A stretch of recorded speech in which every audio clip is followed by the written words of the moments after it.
Overseas Congress के president Sam Pitroda, जो कांग्रेस के आइडियोलॉजिकल थिंक टैंक के प्रतीक माने जाते हैं, उन्होंने आज चाइना को लेकर जिस प्रकार का बयान दिया है, उससे यह बात बहुत साफ हो गई है कि कांग्रेस पार्टी के चीन के साथ हुए करार का इजहार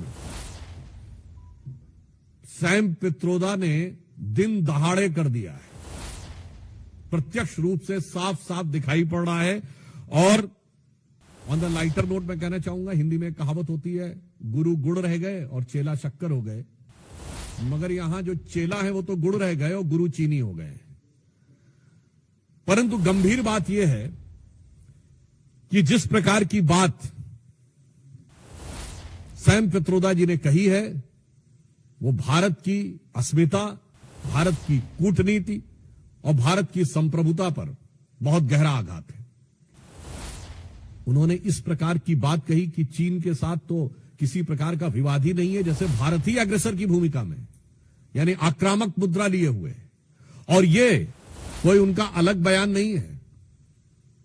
जो ओवरसीज कांग्रेस के चीफ हैं, यानी समुद्र पारी कांग्रेस के प्रमुख हैं, अब समुद्र पार से तो सोरस के सुर भी कांग्रेस के साथ मिलते हुए नजर आते हैं, परंतु यहां पर एक बहुत गंभीर बात है कि जो कुछ सैम पित्रोदा ने कहा है, यह कोई आइसोलेटेड इवेंट नहीं है, आइसोलेटेड स्टेटमेंट नहीं है।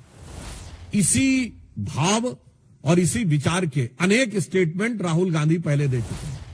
याद करिए, राहुल गांधी जी ने विदेश में क्या कहा था कि चाइना ने बड़ा संघर्ष करते हुए ऊपर उठने का उदाहरण प्रस्तुत किया है उन चुनौतियों के बीच से।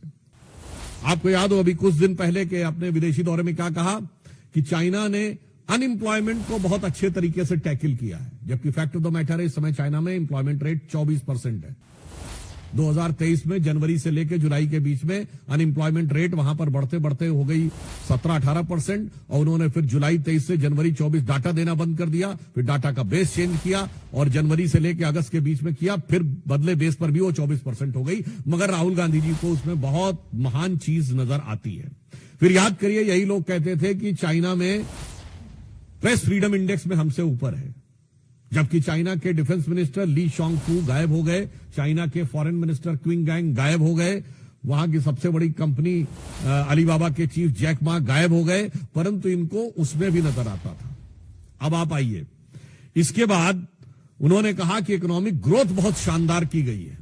ये सारे स्टेटमेंट्स हैं, और इकोनॉमिक ग्रोथ की फैक्ट ऑफ द पोजीशन यह है कि 2024 में दुनिया की सबसे बड़ी रियल एस्टेट कंपनी, जो एक चाइनीज कंपनी थी एवरग्रांड, उसकी लिक्विडिटी हो गई। हांगकांग कोर्ट ने कह दिया लिक्विडेट कर दिया जाए। चीन के ह्यूनान प्रोविंस में कई बैंक्स बैंकरप्ट हो गए, कितनी रियल एस्टेट कंपनीज बैंकरप्ट हो गई, that is one other thing.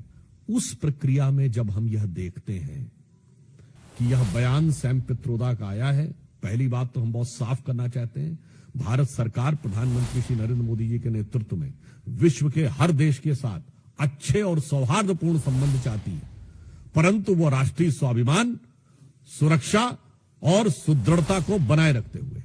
अब इसके बाद उनका यह बयान कहना, तो मैं पूछना चाहता हूं, यह गलवान के शहीदों का अपमान है कि नहीं?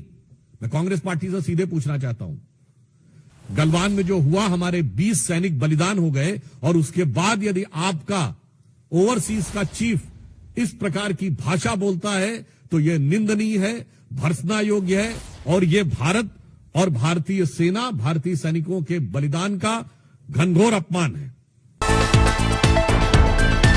आप देख रहे हैं न्यूज़ नेक्स्ट।